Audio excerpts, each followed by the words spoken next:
So I think we're ready to start.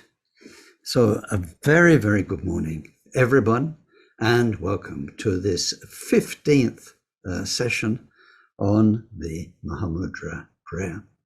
I see from the numbers here and the numbers watching the YouTube that we're on the decline. So I don't know if I've been going too slowly or just keep repeating the same thing. I do that on purpose.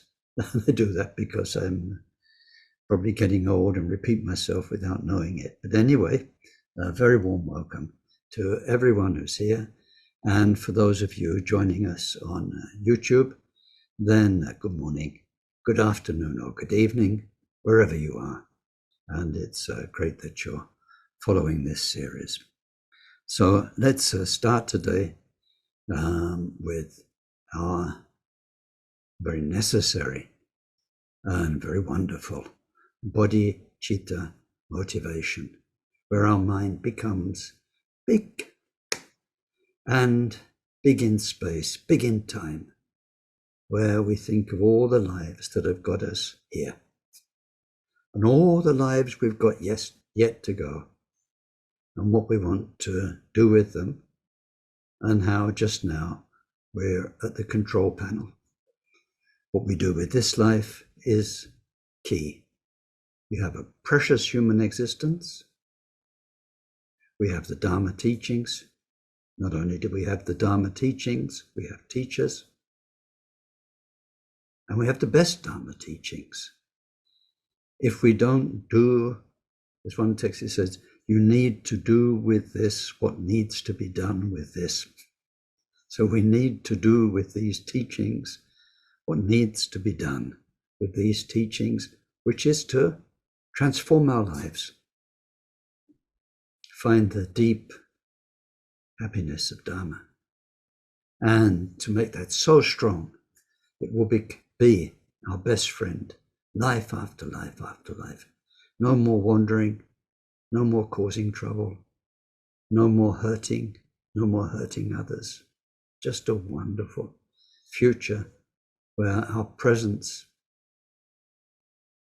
is medicine for everybody.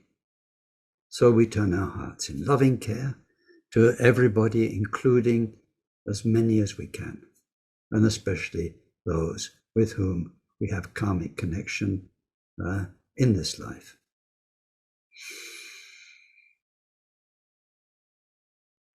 Sonje chodon soji chonamla jancho bado dane chapsanche dage jinso jipe sonamje drola penchera sonje dropara sho samjan tamche dewa dong dewe jodong dempara joche dungal dong dungal ji jodong tralwara joche dungal mepe dewa dampadang men tralwara joche Yerin chadan netan tralwe danyom chempola ne para joche Doje changchen telo narodang mapa mela choche khenpoken tusum sheja kunchen karmapa cheshi chongje jupa senamdang Drita sasum paden rupa so zablam chaja chelang manipe Nyame drogon tapoka jula solwan depso kajula manam Jupa zeno nantara chinjelo Shenlo gongji kampara sumpa shin zeno kunna chashem me padang Sede data chope gongchen na Nekur shempa me parijinjelo Mogu gongji gora sumpa shin munga teko jepe lamala Chundu sowan depe gongchen na Chomen mogu jewara jinjelo Yengme gongji ngashir sumpa shin Kansha tope ngo somade macha dekara jope gongchen na Gongcha lodan tralware jinjelo Namto ngo chukra sumpa shin chiang mayen chiang chawala Manga ropa chawe gongchen na Kode yerme tokpara jinjelo Beata shame shamawati shameta shatra Kurimam Kurimarajite Karota Ke Orite Jovati Olo Yane Beshuda Nimale Malapa Naye Kukure Kaka Grase Grasana Muki Paramukia Muki Shamedawane Sawa Graha Bandhanane Nigrihitava Sawa Bhava Pravadina Vimukta Marapasha Savitva Buddha Mudrano Gatita Sava Mare Butsarita Parishute Vigashantu Sava Marakama.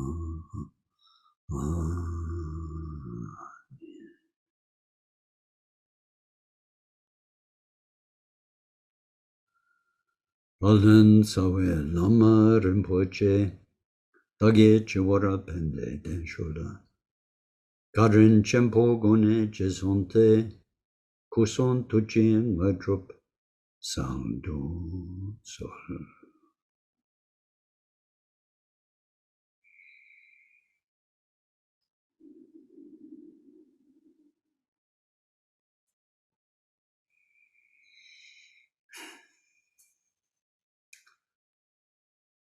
So here we go. First of all, about the program. We will finish this course before Christmas. Guaranteed. And then, as you've probably seen, if you look on the Facebook Ken Holmes teachings page, then we have as a kind of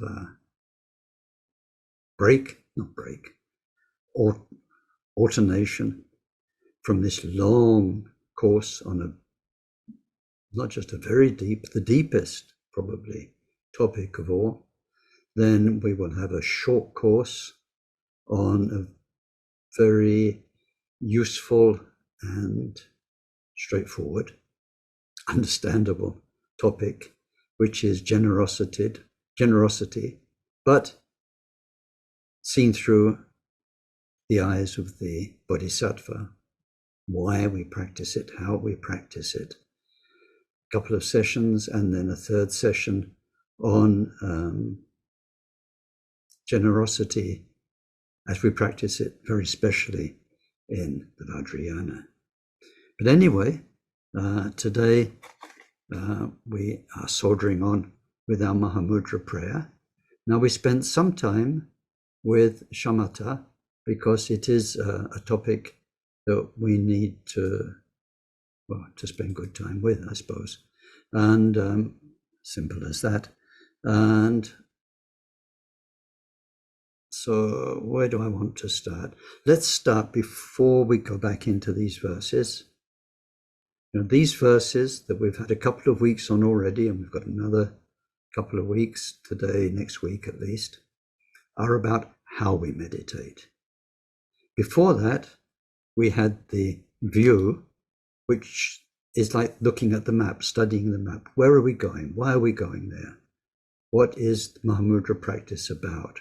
What do we need to understand? So once we know why we're doing it, then what we're looking at is how do we do it? So far we've been looking at shamatha as a basis and how our shamatha is not like other sorts of shamatha and so on. But to get back to the main view, one thing that I've brought up several times in this course and that is so important and that we would develop a little bit today is about the two natures. Our samsaric nature, the stream of consciousness, and the Buddha nature, which is Buddha mind.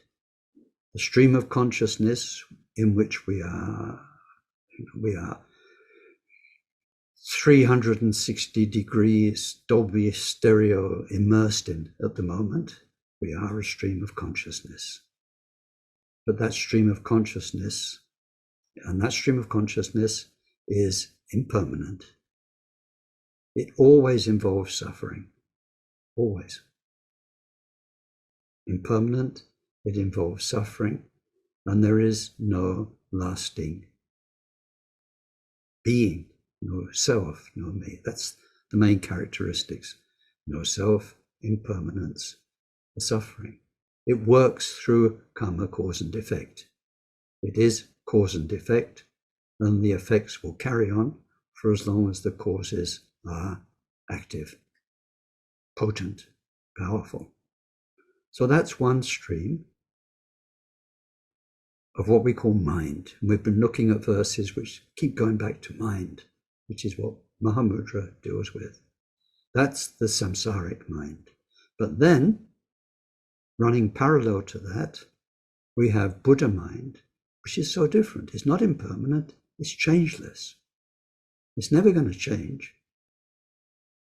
It's always been the same. And we call this the true nature of mind. It's not impermanent, it's changeless. It has no suffering. No suffering at all. Never did, never will do. No suffering. And it is our real identity. So I wanted to give an example just to remind us of that, and that might be helpful for today's verse. So it's, ta-da, if I can produce it, it is a crystal. A crystal here, I have a lovely crystal, all right? Take the light away so that you can actually see it. Okay, a crystal. Tap, tap, tap, solid, all right? No smell, quite a lot of nice things to see. I can feel it, it's hard, I'm squeezing it, it's very, very resistant. And I'm sure that if I started making frequencies, it would vibrate at a certain frequency and be quite stunning. No taste, not much taste, although maybe there's a slight taste. Anyway, it's a crystal, right? Now, nothing to do with Dharma, just our present scientific knowledge. The crystal is surrounded by space, right? Crystal in space, right? Now, the crystal itself, now we know, is also space. Not as far as we're concerned, because we experience it through eyes that see certain, they can't see very small. They can only see what's visible, of course. And for our fingers with their nerves, it's resistant and so on. But we know through science that if you could go down and down and down, this is, I mean, somebody would say 99.99% space. And then what we call the atoms and the electrons and all the subatomic particles, they're just a tiny, tiny, tiny fraction. It's nearly totally space. But then when you even get to the particles, there's no thing there. It's energy moving. It's what is energy? It's movement in space. Space moving. Space moving in space is what this is. This is space, and it's in space. This is space. Even though, I mean, aren't we amazing human beings? Somebody could tell you this is totally space, and then they hit you on the head with it, and it hurts. And they say, yeah, it's space. Duh, how does that work? How does that work? We know it's space, yet it doesn't manifest as space. Crazy, isn't it? But it's space within space, right? So put the toys away. Our samsaric mind, which we perceive in the way we do, has a nature which is Buddha nature. Space within space. So although we talk about two parallel natures, now today we have to fine-tune that a bit and say it's not two separate things. We're looking at the illusory nature of our mind and the truth of our mind. The illusory nature is what we call samsara, our delusions. And once the delusions are dissolved and we, quote, see clearly, then we recognize the truth of that very same mind. We don't leave this mind, samsara, oh, the sorrows of the world, and we kind of fly away. And we go to some heaven where there's Mahamudra, and we are so happy while we meditate, and then we come back to this foul world full of samsaric misery and so on. We're looking at mind. And either we are viewing it through confusion, delusion, habits that cause suffering and cause suffering to what seem to be other beings, or we're not. Okay, just wanted to say that just to refresh us about the theory and the view. So now let's return to the practice. And we were looking at shamatha. Now, there are lots of things about shamatha. This isn't a course about shamatha. Shamatha, there are two areas. We need to know a minimum about the landscape of shamatha, its possibilities, its practice. We need to know the theory of shamatha and where it can take us. But also, secondly, we need to practice, because shamatha you can only talk about so much.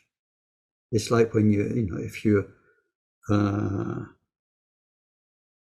would be to, what an analogy would be, for instance, like working with tools. Let's say, anyone who's a craftsperson, you don't sit down and read about it. You need to be shown how to hold the tools, how to work them. You need to work with a master. And then gradually you acquire the real-time experience in your hand and eye coordination, your mind, all of that works together. So with shamatha, we need to actually practice to understand what the theory was talking about and to avoid the traps and take it in the right direction and so on. So this is not a course about shamatha. It's a course about the Mahamudra prayer. And we were just doing the verse on shamatha and looking at some key points. So we've done that. And today we move on to verse 17, for which I gave you the transmission last time. When looking again and again at the mind, there is nothing to look at. When nothing to be seen, in quotation marks, is seen vividly, just as it is, this is what cuts through all doubts of being or not being. May it recognize itself unerringly. So there's not many words, but they are very powerful words, let's say. So now this verse in the structure is about insight. We've had shamatha. Now we are looking at vajrayana vipasyana. That's the technical word, came from Sanskrit, became laktong in Tibetan, and as I mentioned last time, translated as insight, but then insight we know so much about in English, it just means you get a deeper understanding, and this word does not mean that. It only means one thing in Mahamudra, and that is Buddha mind is present. We call that laktong, vipassana, insight, nothing else. All the millions of insights you can get into how the mind works, what's going on, how karma, cause and effect works.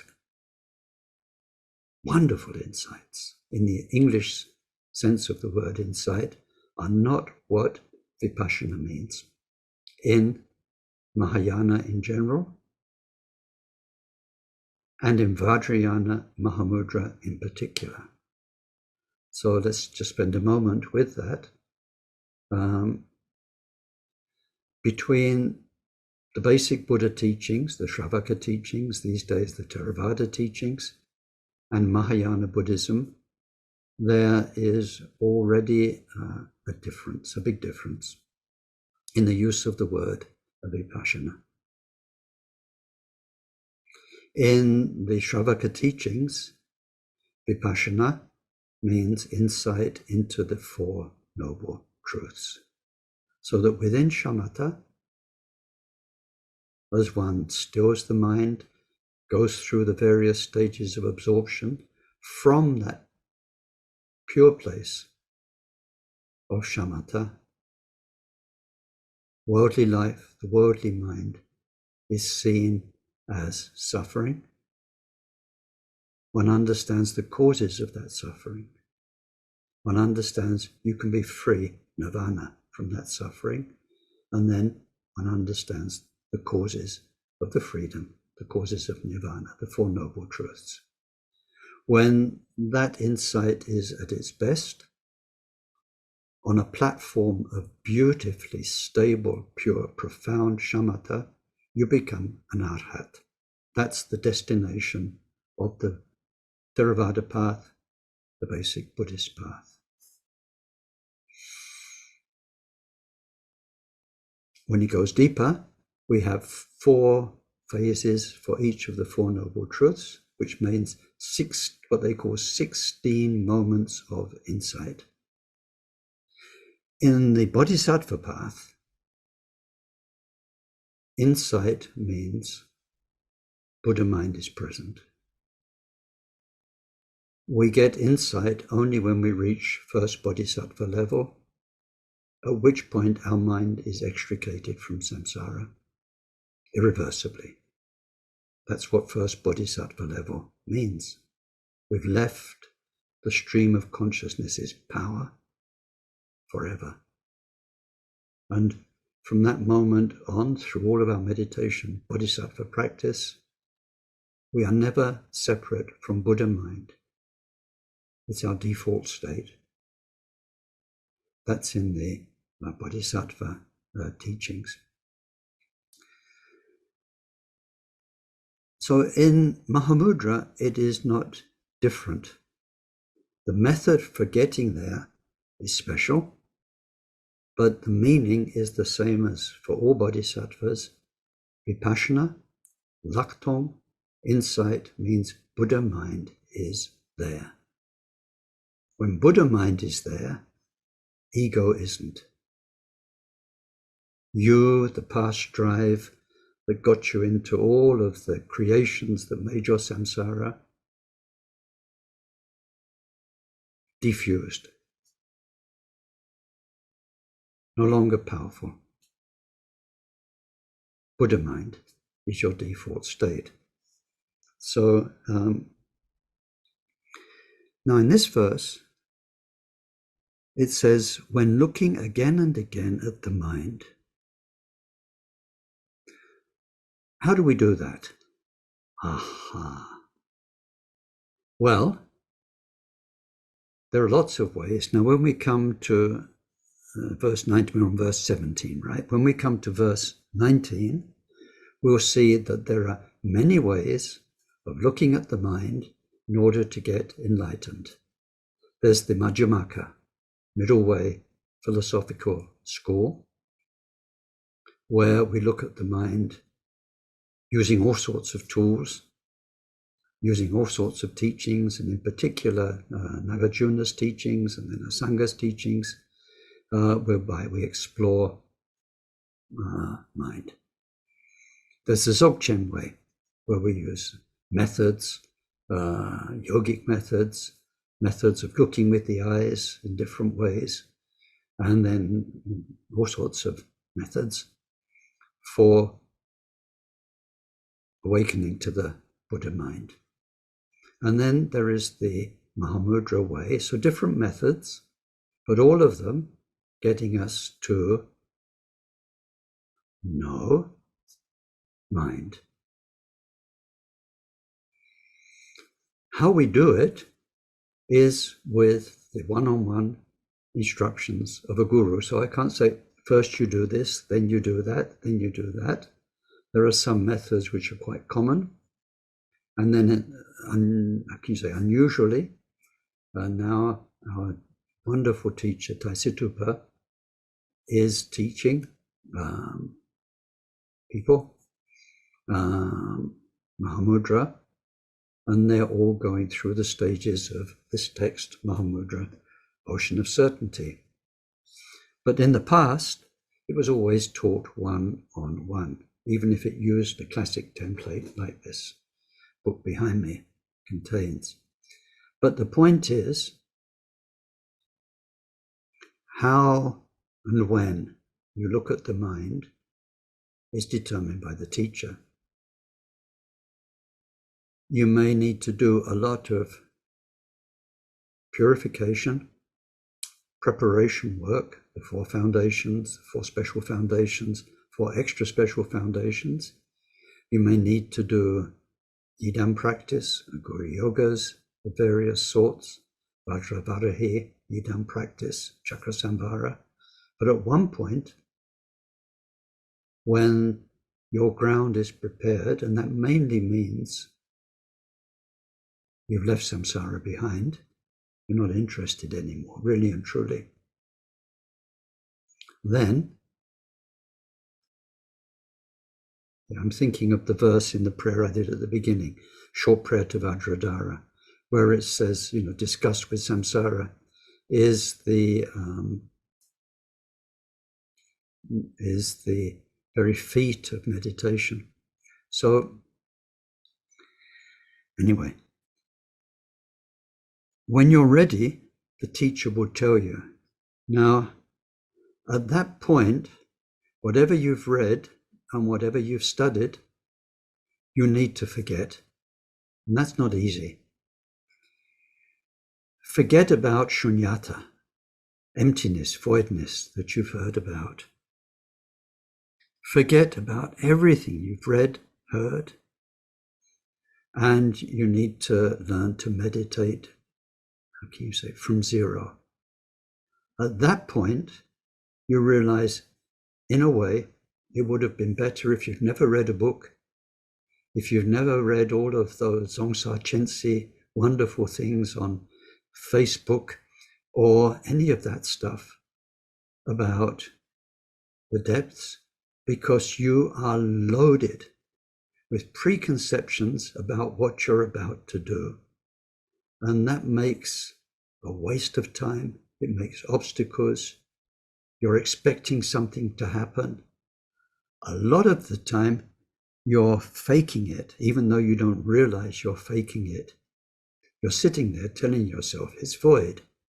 And as long as you're sitting there telling yourself it's void, Mahamudra is not going to work.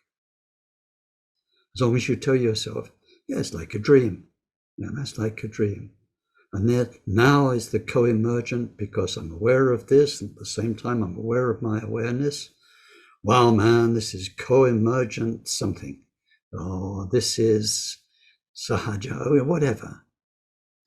All of that baggage is going to become a bloody nuisance. There's no way around it. In a way, it's helpful to study. Had you started out with a teacher and the teacher guided your study, and you only studied that, that will be excellent. But nobody does that. We all read whatever we can get our claws on. And the more fascinating it is, and the deeper it is, the more, because something inside us knows. We're like a dog on the scent. We're on our way to Dzogchen, we're on our way to Mahamudra. This smells good, sounds good, tastes good. This is it. This is the real deal, man. So we go here and there on internet, we buy books, we read about it, we understand it sort of conceptually, although as all the teachings say, you're never going to think it. Concepts are never going to get it. That's a whole, we're not going there today. Why did great teachers like Nagarjuna and the Sangha bother to write concepts in the first place about what is non-conceptual? There's a reason. It helps. But at this point, where we are in Mahamudra practice with the prayer, It says, when looking again and again at the mind. So we do this according to our Guru's instruction. The mind that we are looking at will be the mind in stillness.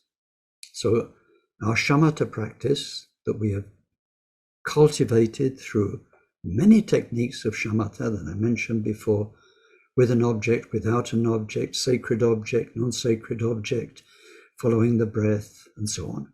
All the methods, we do lots of them so that we're quite fit in shamatha. We don't just have one technique, we have a lot.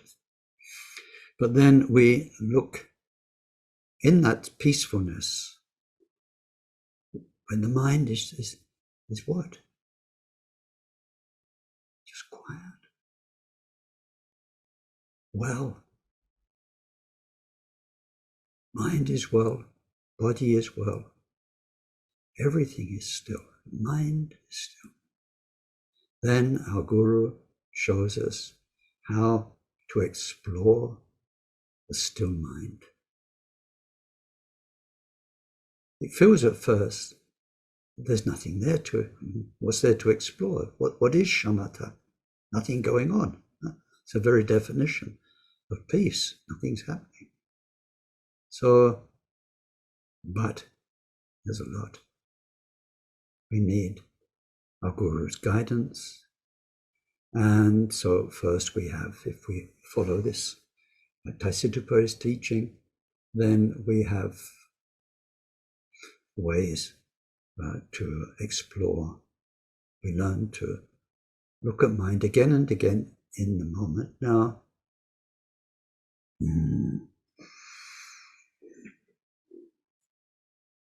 how do we do it? It gets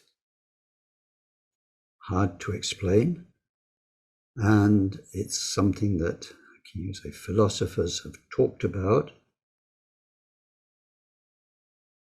How can the mind explore the mind? When we start developing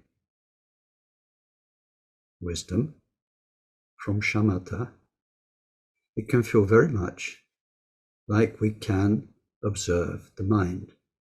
In all shamatha, it doesn't need to be Buddhist shamatha. Like these days, with secular mindfulness, I think they say, it's like you're sitting on the riverbank and you're watching the river flowing by. So you have your habitual thoughts and feelings, tendencies, all the stuff that comes up, but now you are serene because you've been practicing concentration. And so there's an awareness of your habitual mind flow. And then there can be an awareness of when the mind flow settles through concentration, an awareness of the peacefulness,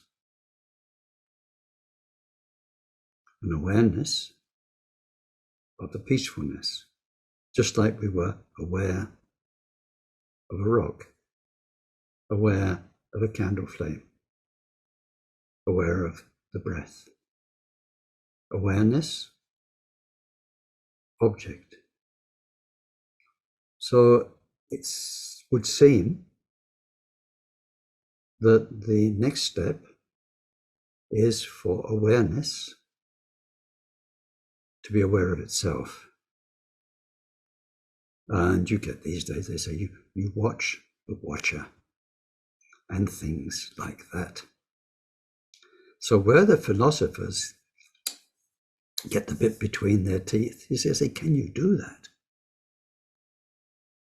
Can awareness be aware of itself? Some say yes, some say no. And then we can refine that, is that the stream of consciousness, the dualistic stream of consciousness, can be aware of what's going on. So we can have a watcher watching the mind, watching objects of the mind, and so on. But here, once we explore in shamatha with our guru's instructions, awareness, then we realize that awareness cannot be aware of itself. How many awarenesses have you got? You've only got one. So what does awareness mean? What does awareness mean? Let's say you're aware of your breath. Breath coming, going, and you are intelligent. There's something that knows, that observes, that is aware, the coming and going.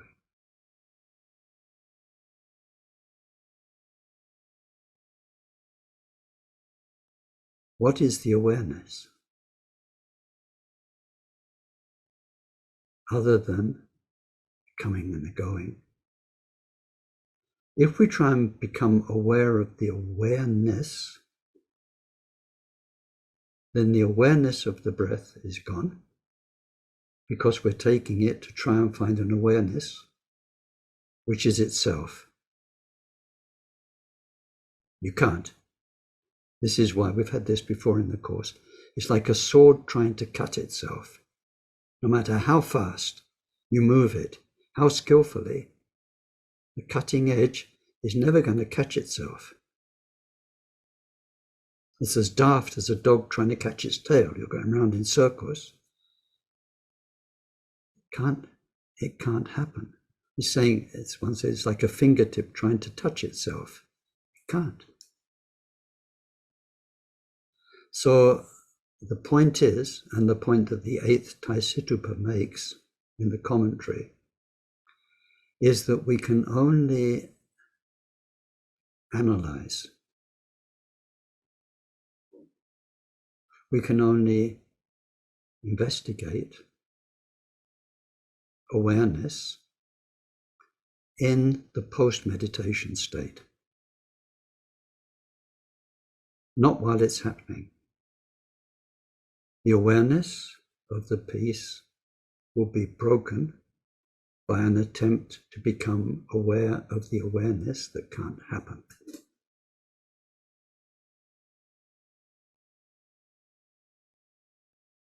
Think about it. It's an interesting topic. And then, we don't just think about it, we try it in meditation. We realize what this is about. So the 8th Tai Situpa says, some other schools laugh at us because we talk about, what do we say? When looking again and again at the mind. They say, these Kajupa Mahamudras, everyone knows. Nagarjuna told us the mind doesn't exist. So there they are trying to find something that doesn't exist. But still, I suppose they're happy, and so on. Apparently, people can be quite critical.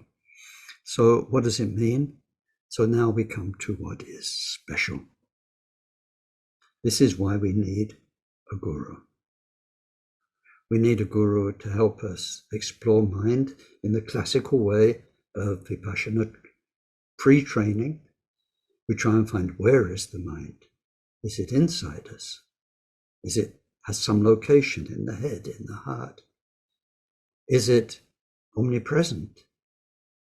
So now this is why we need to throw away everything, all the answers we've read from the great masters. And good Mahamudra teachers, they can be quite vicious at this stage. I think in the old days, before political correctness, they could give you a good slap, because they say, okay, you've been meditating for a week under the instructions, and what did you find? And they say, well, I found that my non-dual awareness, and as soon as they start saying that stuff, buff, no, go back, look better. And it's only when they come back and they're humbled and they've looked and they say, well, and then they're not just repeating what they've heard. They say, well, actually, I was trying to look and Well, it's a bit strange, Rinpoche, because actually what happened was this. And then they feel good. Now you're really looking. You know, where was it? You weren't looking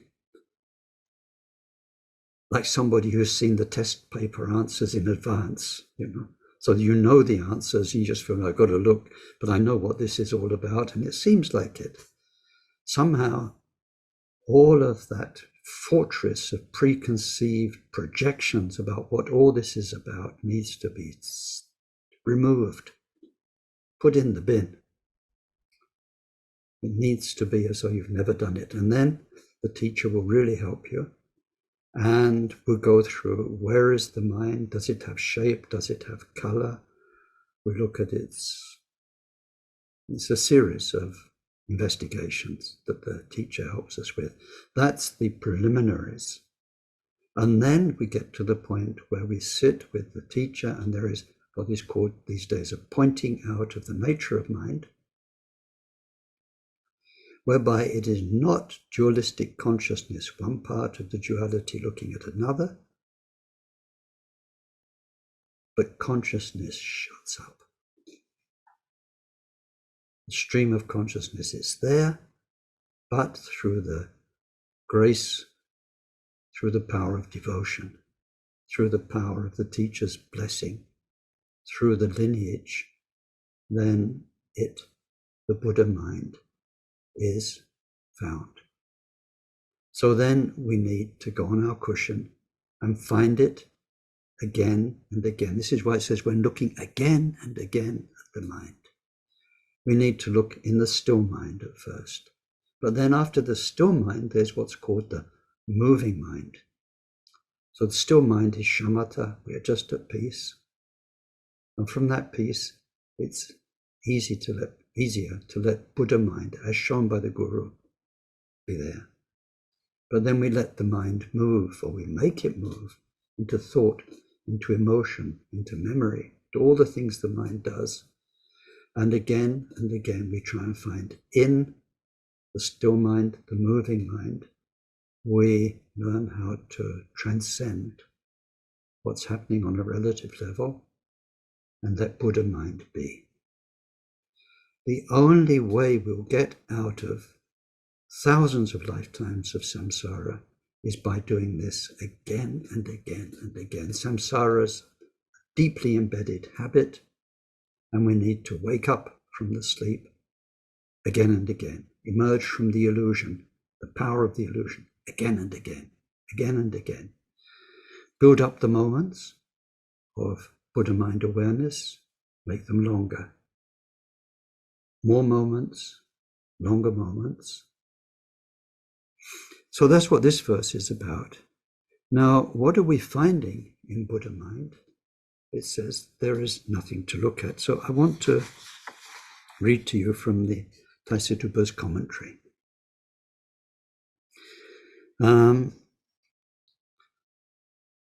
Furthermore, the realization of the changeless condition, that means Buddha mind,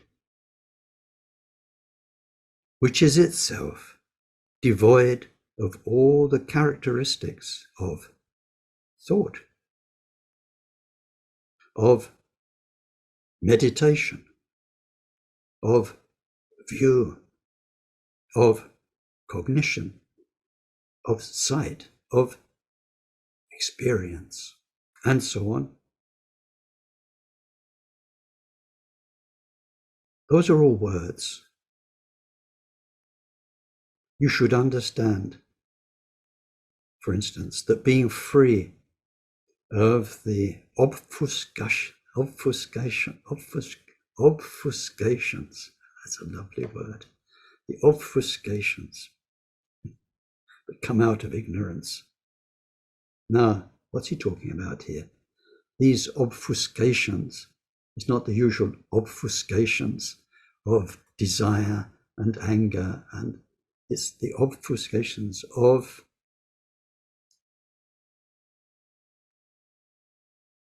grasping at an idea of voidness, emptiness, or a non-affirming negation. A non-affirming negation, we're in for the philosophical talk. It's when we negate something, we say it's like a dream, or it's not real, or it's void. We negate something as being ultimately true. We understand the interdependence of our subjective mind and so on, habits. That's a negation. A non-affirming negation is when we say it's not two, it's non-dual, but we don't assert one, for instance.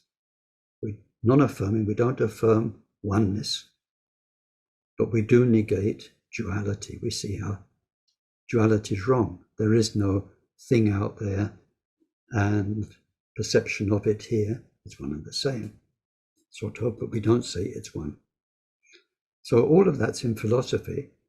Now it becomes an obfuscation. If you're sitting there meditating and you're something quiet, deep inside you, very subtle, the tiniest little voice is saying,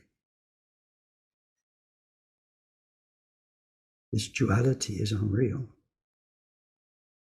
That's an obfuscation. Or any description of Buddha mind, any description, you've lost it. You're back in talking mind. You're back in concepts. You're back in all of that stuff that you've read and absorbed. And that's standing in the way. It's what obfuscation means. Blocked off. It's like a thick curtain. So he said the real Buddha mind is, here in this translation I'm using, he calls it self-disclosive awareness. It's Rangrik in Tibetan. It means Buddha mind is not known by anything other than itself. It knows itself. It discloses itself to itself. Our stream of consciousness cannot know it. No way. Why? There's nothing to see. There's nothing to hear. There's nothing to smell, taste, or touch. Our five senses cannot experience Buddha mind.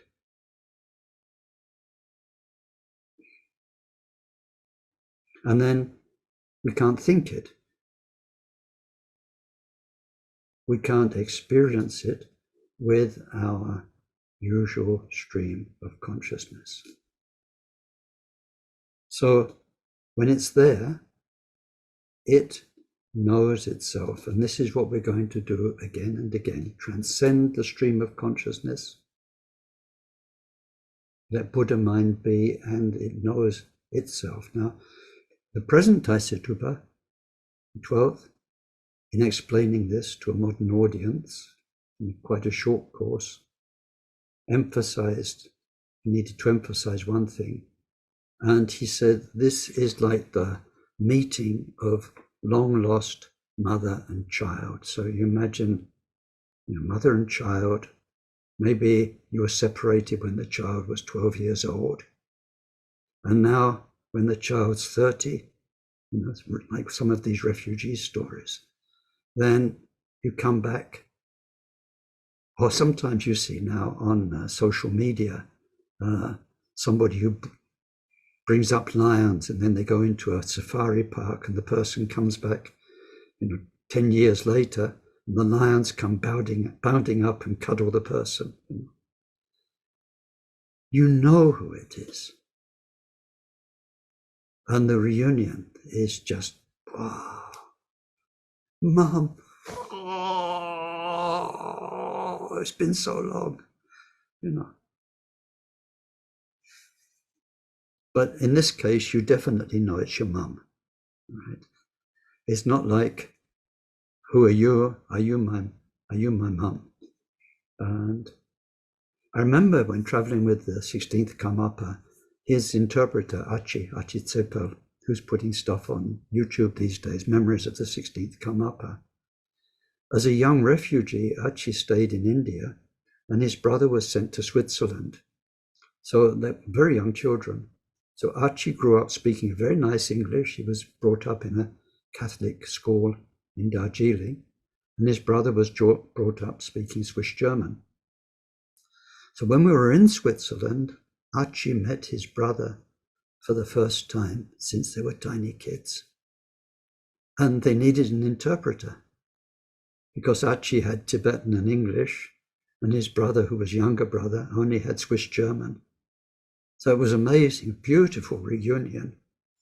But then, with an interpreter. Anyway, that's just an anecdote. What Tai Situpa emphasizes is that when, through the grace of our Guru's blessing, we recognize again and again and again our Buddha mind, it's like your child awareness so joyfully being reunited with the mother awareness that's always been there, will always be there, the Buddha mind. So that's what he emphasizes. And it says we're looking again and again, we need to do that, at where there is nothing to look at. There is no two-sidedness to it. There's nothing to see, hear, smell, taste, touch, think, experience. There just is the timeless isness knowing itself. So it says, although there's nothing to look at, that's exactly the point. There's nothing here. There's no thing, nothing, no thing here. There is no nature of mind is what the view was about. We can't say it's that. It's not pink and furry and round. It's not this experience or that experience. There's nothing. Buddha mind, Dharmakaya, Dharmadhatu. There's nothing to be found that you can say, that's it. Do you remember the verses before? We can't say this is it. We can't say this is not it. And so on. That's what we now are directly doing, being. So this nothing there, the shunyata, the voidness, the emptiness, is vividly seen just as it is. So seeing here doesn't mean seeing with the eyes. It means seeing with the eye of wisdom. So the 8th Tai Situpa says, this cuts through all doubts. It cuts through all those superimposed claims. Whatever the different philosophical traditions have said, Nagarjuna's traditions, Asanga's traditions, Gelugpa's, Kajupa's, Sakyapa's, whatever has been said and is superimposed onto the mind, projected as statements of dogma, faith, cut through. It is the discovery of certainty. That's in the title of this text, Mahamudra, certainty.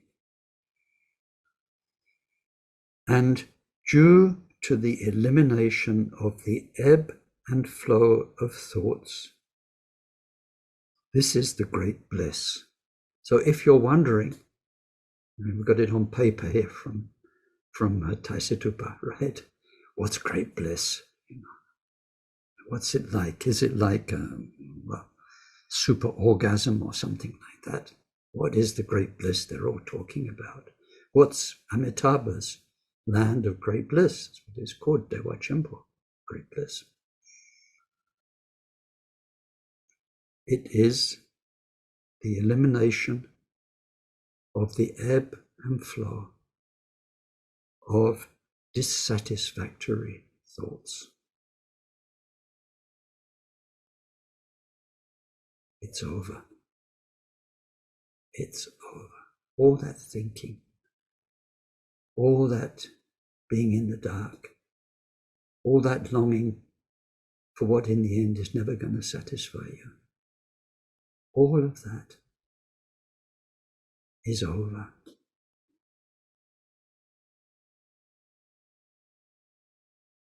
It's so wonderful. There is no greater bliss than that. So now I'd like to read you, because it's a really beautiful bit of text. It's a tantric text. It's called The Origins of Samvara. Wholly free of grasping and fixation, totally devoid of philosophical speculation, the foundation of mind and mental factors, the natural suchness of wandering beings, is like pure crystal, precious stones, and open space. It is mind's indwelling perfection, by nature without beginning or end, not of the senses, not a construct, not apparent, and free from variation, totally empty, never afflicted, not phraseable in words, the breaker of the chains of existence, a lamp for all beings, not material for the intellect, unafflicted and free from duality, the sacred ultimate bestower of liberation. To this constant tatata I offer homage. When you come into contact with that, all ideas become unthinkable. When you come into contact with that, all ideas become unthinkable. And when mind beholds the unthinkable, at that moment it becomes inconceivable. All sentient beings are without concepts. So that's verse 17. And that quote from the Samvara Tantra explains the last lines. This is what cuts through all the doubts of being or not being. So with the intellect, you could ask a meditator, yeah, but how are you sure this is it? Okay, you're so damn certain you've reached Buddha mind. This could just be another delusion. Maybe this will wear off next week and you'll find another Buddha mind and you'll realize that was the wrong one, and so on. This is what, it's logical. This is what the logical human mind would say. This is why we need a guru, because when the guru shows you your Buddha mind, there's no doubt. That is what has always been. It's what always will be. It makes so much sense. It's, well, clear as daylight, but that's in the next verse. So anyway, so it says as a conclusion to verse 17, may this mind recognize itself unerringly. That's what we just talked about. May it know itself rarik. Then verse 18, so let me give you the transmission. Yul latepe yulme semsutong, sem latepe semme muotong, ni latepe nitzin ransar rol, osal semjineluk toparasho. Looking at objects, there are no objects. They are seen as mind. Looking at the mind, there's no mind. It is devoid of essence. Looking at both, the dualistic perception is automatically dispelled. May the luminous clarity, which is the natural state of mind, be understood. Now, the verse we just did, verse 17, about insight, is the general idea. This verse is not different, but it's about how we sever the root of ignorance. So again, we do that through the Guru's instructions.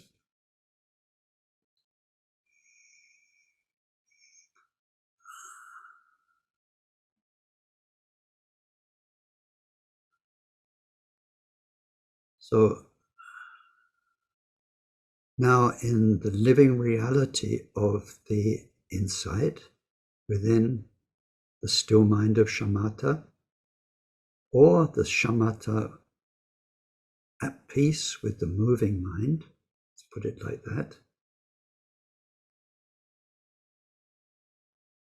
Looking at objects, the objective world that we see with us and that we experience with our senses, sights, sounds, tastes, touchables, and so on.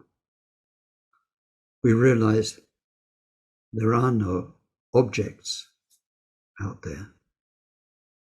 There's only the experience of them in our mind.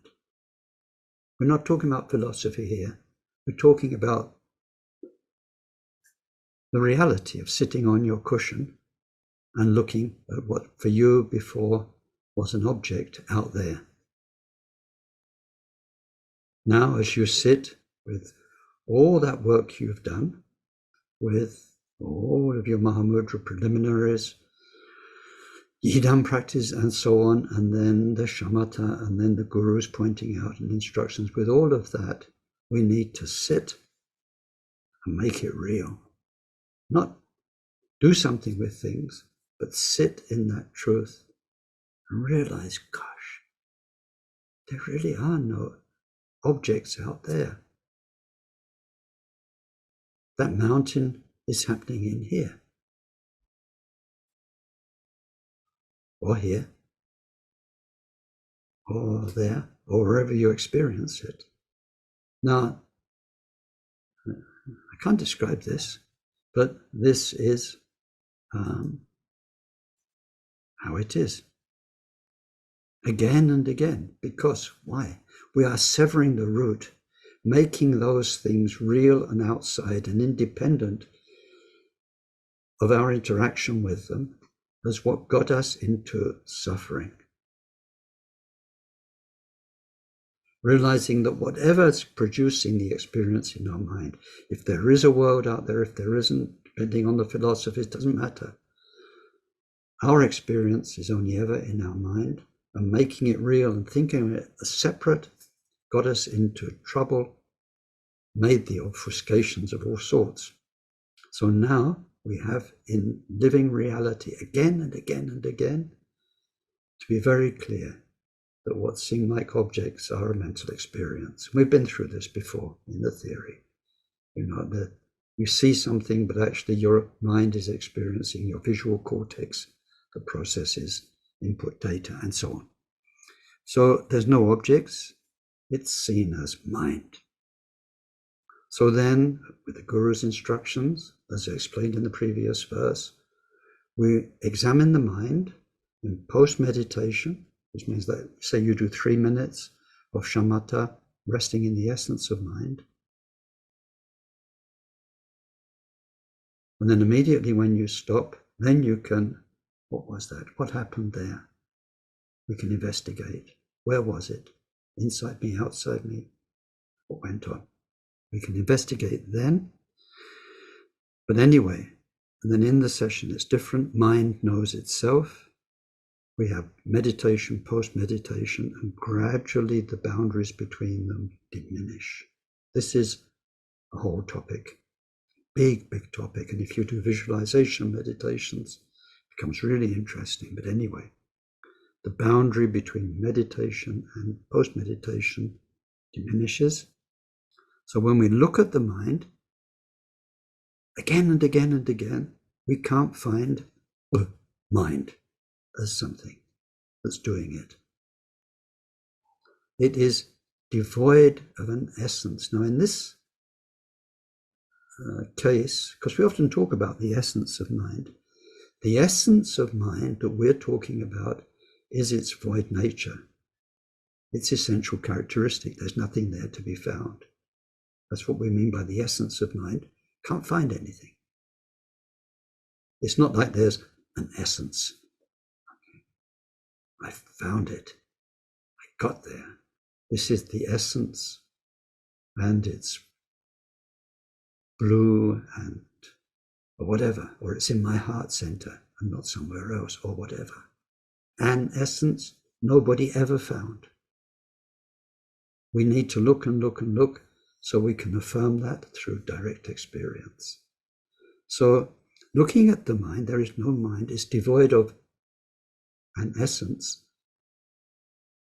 Looking at both, the dualistic, the two sides, the mind which was aware of an object before, seemingly, an awareness of a mountain. The mountain was mine, but then I can't find mind. Where did it all go? Somebody stole my mind. Somebody stole my mountain. And that nothing to be found is so important. Again and again. And you try your best. It's not only you're trying to convince yourself there's nothing to be found. It's all empty. Oh yes, how empty it all is. Isn't this marvelous? And that's projecting, obfuscation. It's a load of rubbish. It's a waste of time. It's an obstacle. It will never get you free. We have to learn through the Guru and the lineage's grace to let the Buddha mind be. And then both seeming sides will automatically dissolve. It says automatically dispelled by the resting in the true nature where there is nothing to be found. So then it says, may the luminous clarity, which is the natural state of mind, be understood, be recognized. So this word luminous clarity in our translation is often translated as clear light. So I need to explain that to you through our lineage master's explanation. In Tibetan, it's sal. I love it. Is the Tibetan word for light. You've probably heard me in previous talks, say it's like going back to a long way, actually, I imagine. I saw the other day they found a fish that had been baked 700,000 years ago. A fish that had been baked, so humans were baking. We have TV programs about it, but we've been doing it for 700,000 years. So there's probably been some sort of expression for goodness knows how long. So this word for light, I really imagine the first humans going like,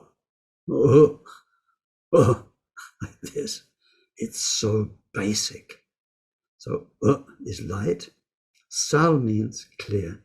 So to translate it as clear light, linguistically would seem to make sense, except it doesn't, because when people see it, they think of light, which is clear, and which it doesn't mean.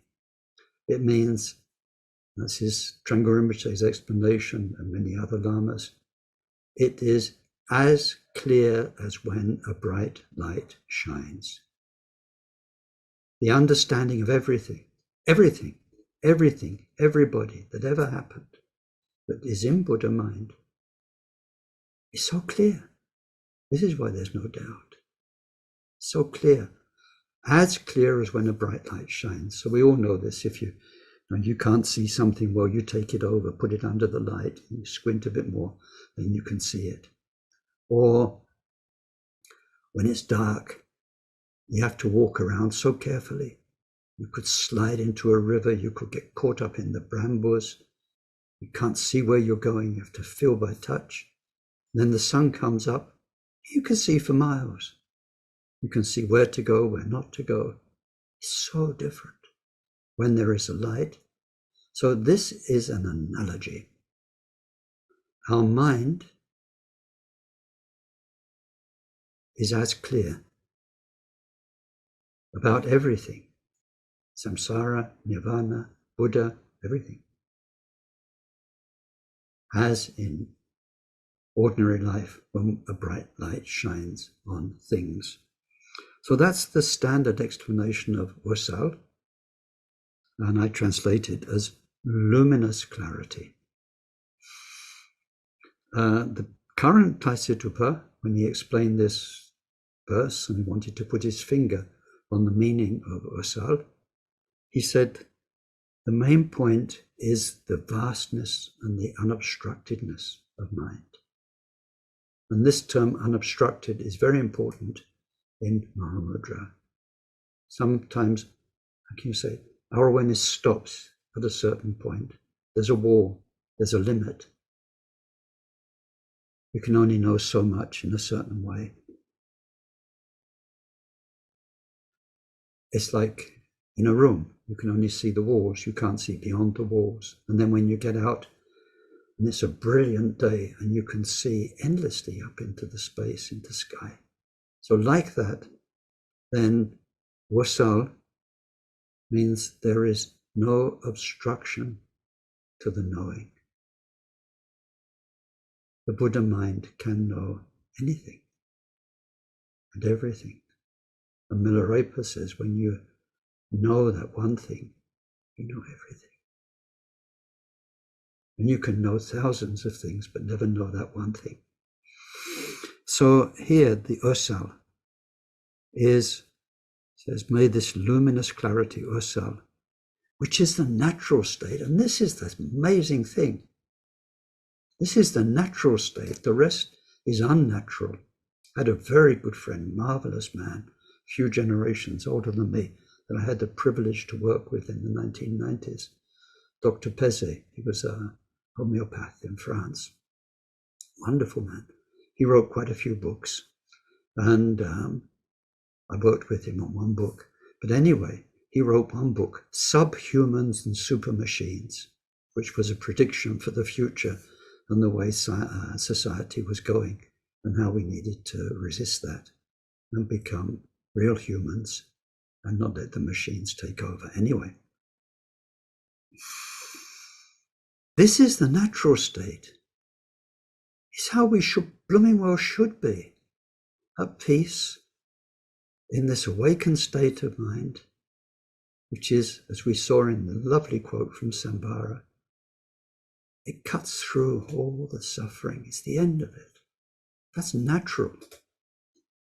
It's not superhuman. Later on we'll see it's called the ordinary mind. This is natural. We are unnatural. We are limited. We are blocked. We are distorted. It's dark. So may this natural state be realized. And then verse 19, the next verse. Oops.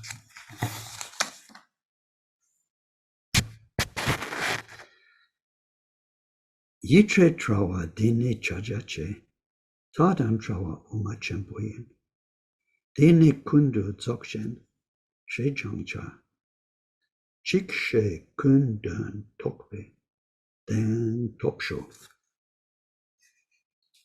Free from mental contrivance, it is Mahamudra, the great seal. Free from extremes, it is Madhyamaka, the great middle way.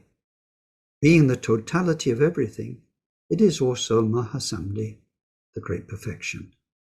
May I gain conviction that knowing this one is to understand all.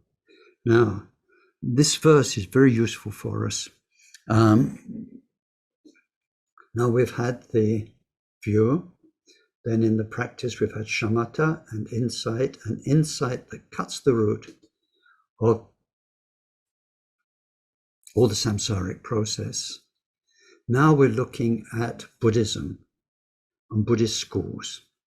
And the third Karmapa, who is uniquely placed, is telling us this is Mahamudra, this is Dzogchen, this is Middle Way, Madhyamaka. They are not different. They cannot be different. There is only one true nature of mind, Buddha nature. All of the paths lead there. The paths might be different. You know, if you look at a geographical place, you might have from one direction a rocky mountain road, from another direction you're following a river along a plain. The approaches can be different, but it's not as though Dzogchen people find a better Buddha mind than Mahamudra people. That would be to deny their own theory.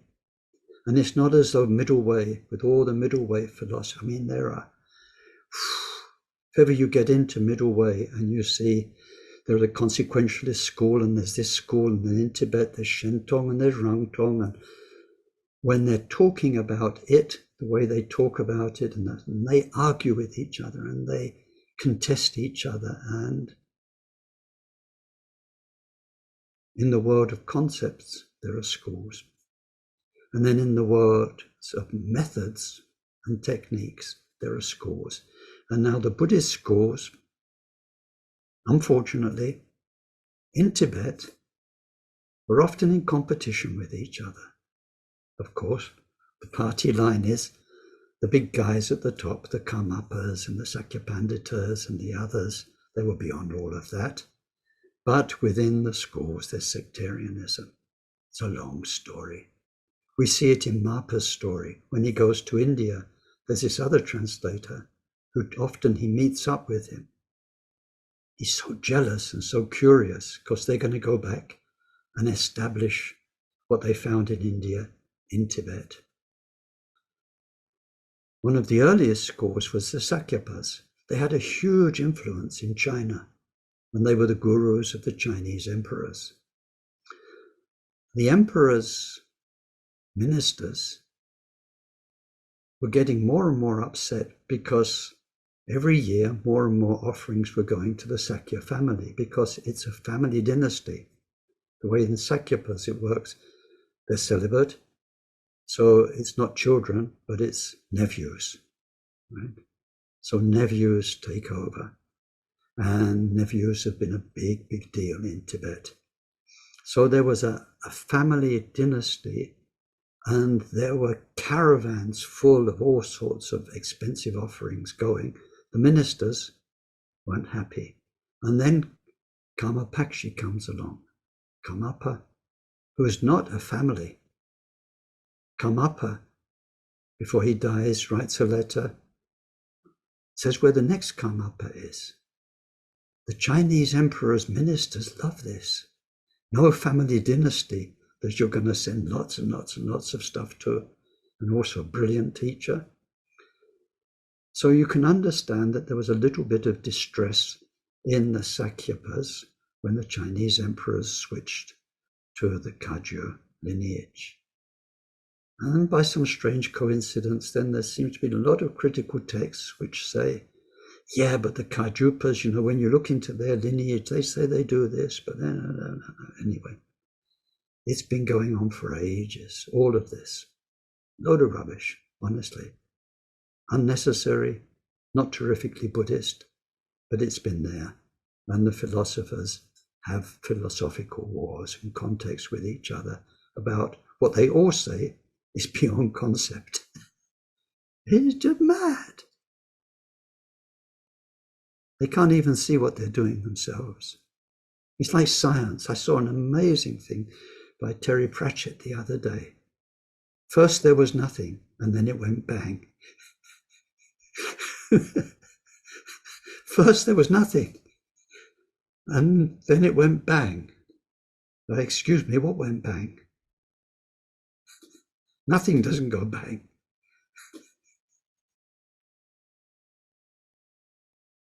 But they can't see it. They can't say, well, they have seen it now. So they say, oh, it must have been the debris of a previous multiverse or universe. So where did that one come from then? And so on. So it's the same. All of the schools, they all say, it's beyond concept, beyond anything you can think about.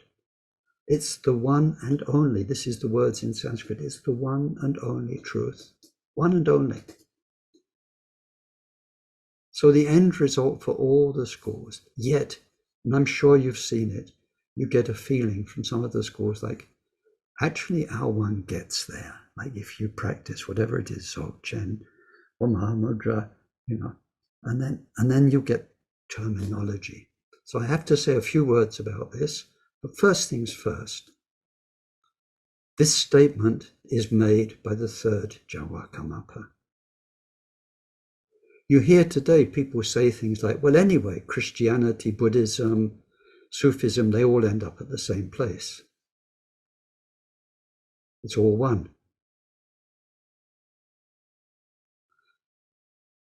The only person who can say that is somebody who's followed each way to the end, isn't it?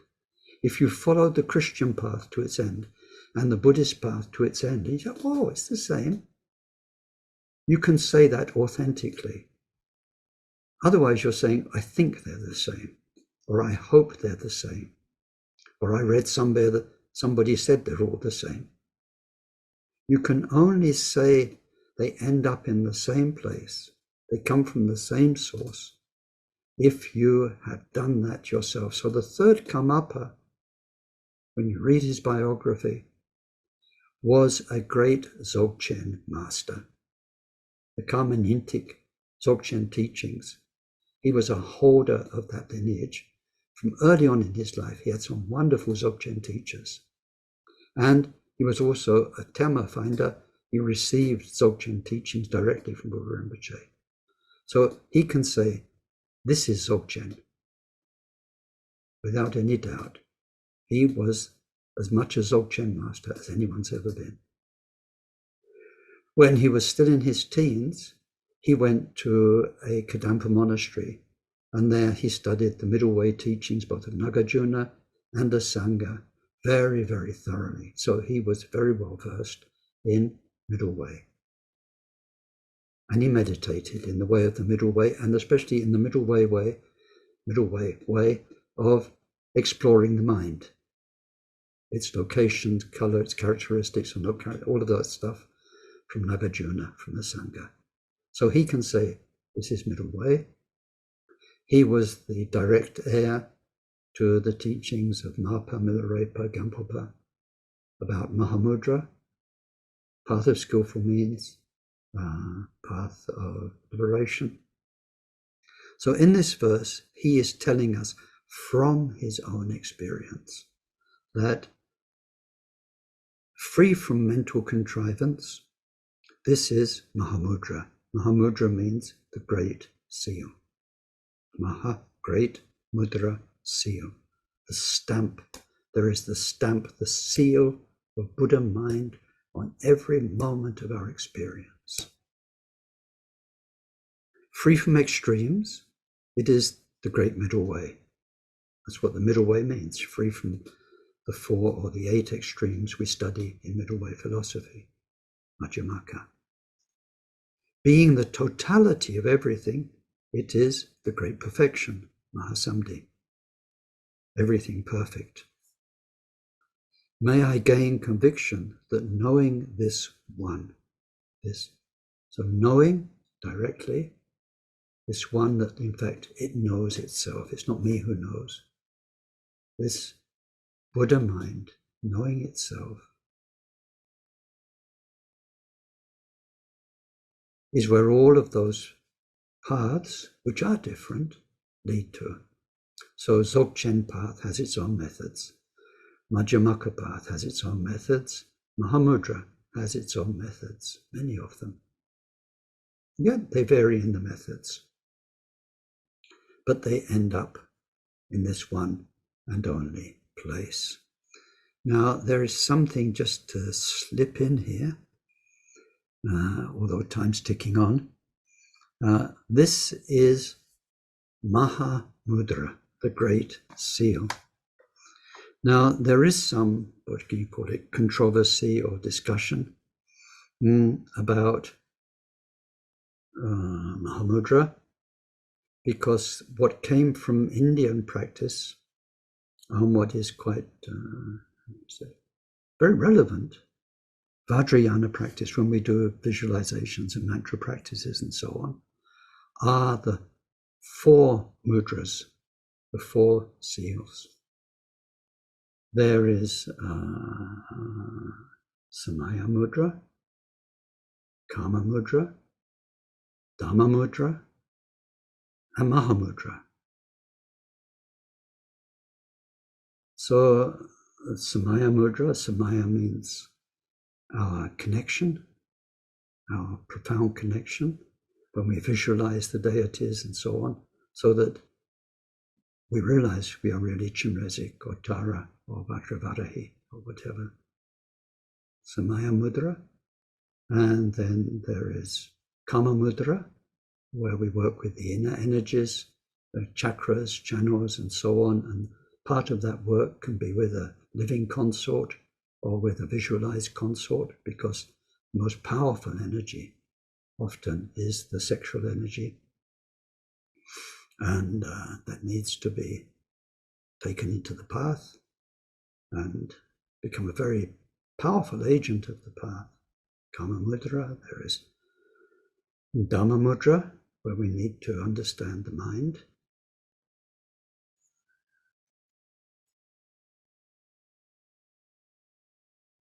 And there are empowerments relative to these three stages. And then there's Mahamudra, where all these three, inner, outer, secret, most secret, they all come together, not separate areas. So there is an argument you can't practice Mahamudra until you have mastered Samaya Mudra, Kama Mudra, Dhamma Mudra, because you're putting those three things together in Mahamudra. How can you put them together if you've not got them in the first place? So there's this kind of argument.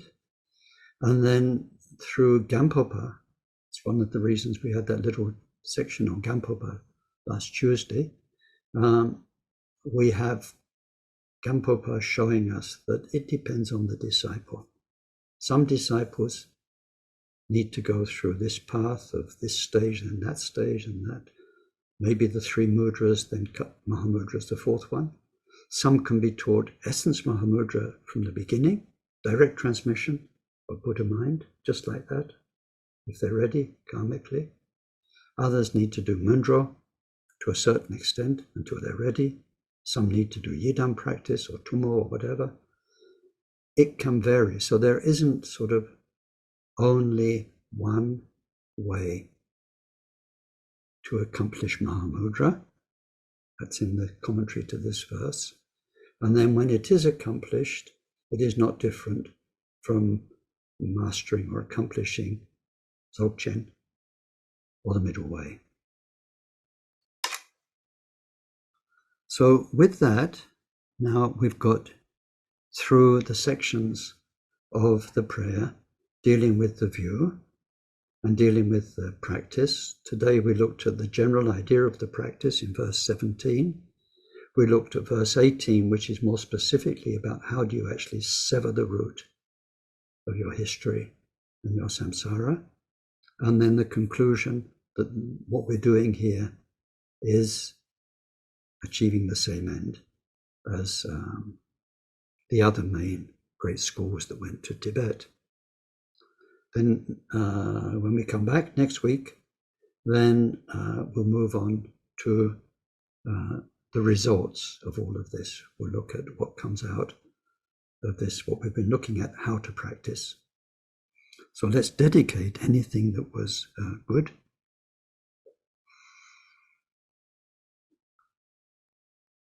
For our own future Mahamudra accomplishment, and for the benefit, mainly through that, for all sentient beings. Sonam diye tamche zikpani, topne nye pedranam pamchene, je ganachi palap, trukpayi, zipe sole drowa drowarasho. Janchob semcho rinpoche, ma jepanam je jochik, jepa nyampa me padam, Gongne, Gongdo, Karwarasho, Gewa di Yododa, Chaja Chempo Drukjone, Rowa Chikchang Malupa, Deye Sala, Kaparasho.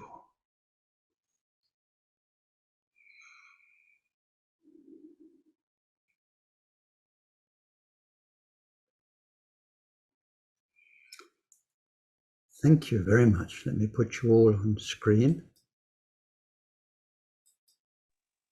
And welcome your comments or contributions or your questions. And I did it. 3 verses in one session.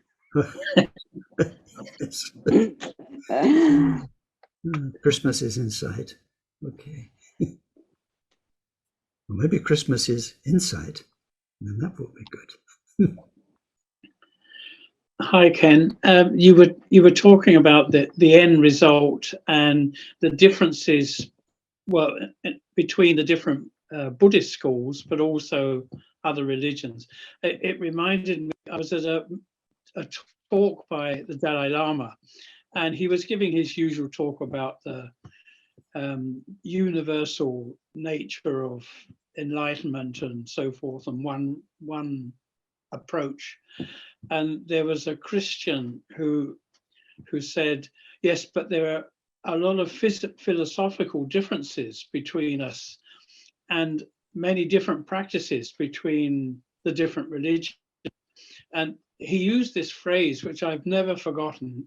Dalai Lama said, yes, that's true, but all of that is just private business. I mean, private business. I think it was a great summary of what all the different approaches are. Yeah, brilliant. I mean, and that's what it is. Yeah. I remember something. It was it's actually just a photo that I saw of people I knew, and the previous Kalu Rinpoche, he was a very, very respected meditation teacher by all the Tibetan traditions. And so, I know the Gelugpas and others, they all asked, because he had such expertise in meditation. And he was invited to the Vatican because the Roman Christian Church recognized that although they still had a meditative, contemplative tradition, it wasn't, how can you say, it wasn't very rich. They didn't really have the strength in it. And they hoped that he could help their meditators meditate better. And so he did that, but also there's a non-Catholic, so Protestant monastery, sort of, called Thésée in France. A wonderful place, and their chanting is just mind-blowing. The music is wonderful. Anyway, Thésée was founded by this Protestant called Frère Roger. And so there's this photo of him and Kalu Rinpoche, and they both have a unique sparkle in their eyes. You know, eyes are strange things. I mean, it's just a bit of anatomy in one way, but they can tell you so much. Mm-hmm. And sometimes there's a light, a sparkle in the eye. It's not to do with lighting and camera work. And they're meeting each other, and it is just fraternity, beautiful, beautiful fraternity, beyond the private business, you know, something that's there. And then when we look at the writings of the early Christian fathers, the desert fathers, Father Irene and all of those, it's so much like Mahamudra texts. And anyway, yeah, private business. Thank you.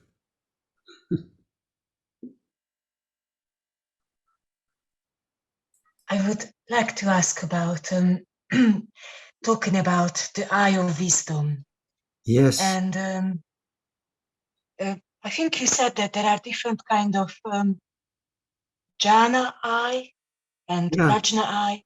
Yeah. Do they have any visualize the symbolic that we can see, like the rainbow colors? Not really, because it's not about the eyes themselves. It's about a way of seeing. So Dharma eyes, Prajna eyes, Buddha eyes, the last three, I think we see them in the artist's work in Asia, like sometimes like the stupas in Nepal, they've got the Buddha eyes on them, and so on. But this is artist's work, and it's just to show us something. They also paint devas with deva eyes, but the difference is in what's going on in the mind. And we're looking, so these what we call water bubble eyes, human eyes, they pick up light, so we can only see what reflects light. We see shapes and colors. The Deva eyes, the God's eyes, know. While they're looking, they have a knowledge that our eyes don't have. So they can see down into like molecular structure, some of them. They can see way into space. They can see what's very small, what's very large. They can see through time, if it depends on which kind of a deva it is, what happened in the past, what will happen in the future. So that manifests to their vision, whatever it is. I mean, if they were human, which they're not, we would say to their cortex is in the brain, but they don't have brains like that. So whatever it manifests to, they have their visual experience expresses a knowing of something far away in space or time, or very tiny. It's like a microscope, it's like a telescope, special powers. That's divine seeing. But then Dharma seeing, as it witnesses life, so it's still seeing, has, depending, the four truths. It knows the suffering, it knows the causes of the suffering that it's witnessing, or it knows if it's bodhisattvas, the Buddha nature of the people it's witnessing. The Dharma teachings are experienced, they're known as the eyes are seeing. And then that Dharma knowledge is prajna knowledge, when in particular the void nature, dreamlike nature, is experienced, is known, while one is seeing. So the shunyata, the voidness, is mainly what the prajna bit means. It's Dharma as well, but it's the special aspect of Dharma, not about suffering, the causes of suffering and so on. It's more about shunyata, the void nature of things, interdependence. And then Buddha eyes are unique to Buddhas because they have this totally in the Buddha mind, which knows everything without any limits. So it's differences of knowing, and any kind of depiction by artists will be arbitrary. You can't show in lines and colors what's going on with those 5 different levels of seeing. So here in the text, when it says looking again at nothing to be seen, we're not looking with the eyes, it is with the eye of wisdom. So that's how we need to learn that from our guru, how to sit, how to be free of the senses and their distractions, how to be free of the thinking mind and its distractions. And then there's an inner knowing that grows. We call this the eye of wisdom. It's very quiet, it's very internalized, and it gets deeper and deeper. So this is prajna eyes. And it's with that that we look again and again and again. And this is why what I explained today was very superficial. This is why, let me see, when this deep inner quiet knowing, we're not exploring analytically or in any other way like that, we just know. You know, why there is meditation, post-meditation, all of that, it's very subtle, very, very big. And just one thing, in the Tibetan Book of the Dead, I know the time, just they talk about rainbow colors as well. Yeah, that's relative. Is it not like an eye? It's an experience. Different. I mean, the mind in the Bardo doesn't really have a body. It's a mind having experiences through the power of habit. So it will experience light and color. It's the flow of the stream of consciousness, which through its conditioning, through the power of the karma that's carrying it through the Bardo, will experience colors and will experience attraction or fear of those colors. But it's the conditioning of the mind more than a constant state of what's happening through the visual field, like it is for devas or like it is for Buddhas and so on. Thank you. Hi Ken, can I just say something? Yeah, of course, Paul. Yeah. 10 years ago, I had a stroke, had a bleed in my brain. I lost consciousness. And when I lost consciousness, see how the Buddhists describe the stream of consciousness. That's exactly how I experienced it. Right. You know, that had a great lot to do with me getting involved in learning about Buddhism. You know, and every time I mentioned that day, it just kept on bringing me back to that moment. You know, a big mass stream of consciousness rolling by, and I was merging into it. It's so profound. It's so hard to explain because, as you said, I couldn't see it. I was experiencing it with my mind's eye. I just thought I'd like to share that with you. Thank you very much. No, those precious, precious beyond anything experiences like that. And I mean, in another way, this is why we need a guru for this famous pointing out or introducing us to the nature of mind, because it's exactly that. Yeah. Thank you. Thanks for sharing that, Paul. Thank you. Thank you, Ken.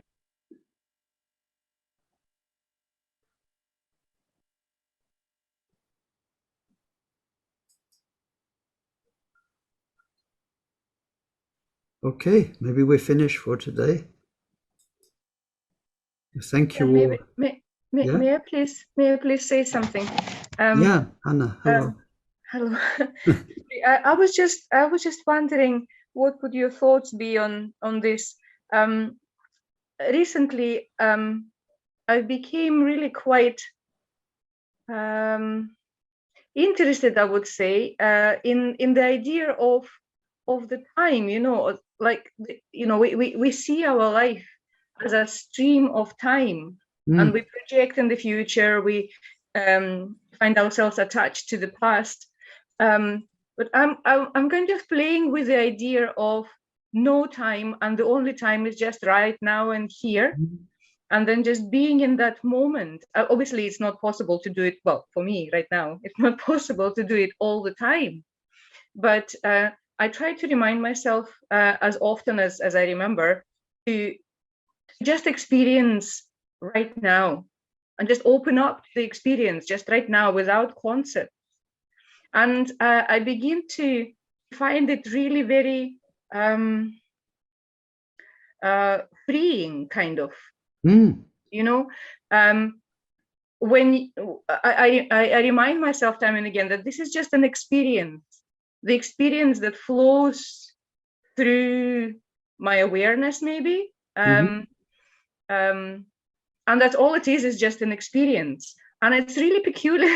I find it very entertaining at times as well, to notice how things arise. And in the past, they would really bother me a lot, or make me upset, or happy, or this or that. And what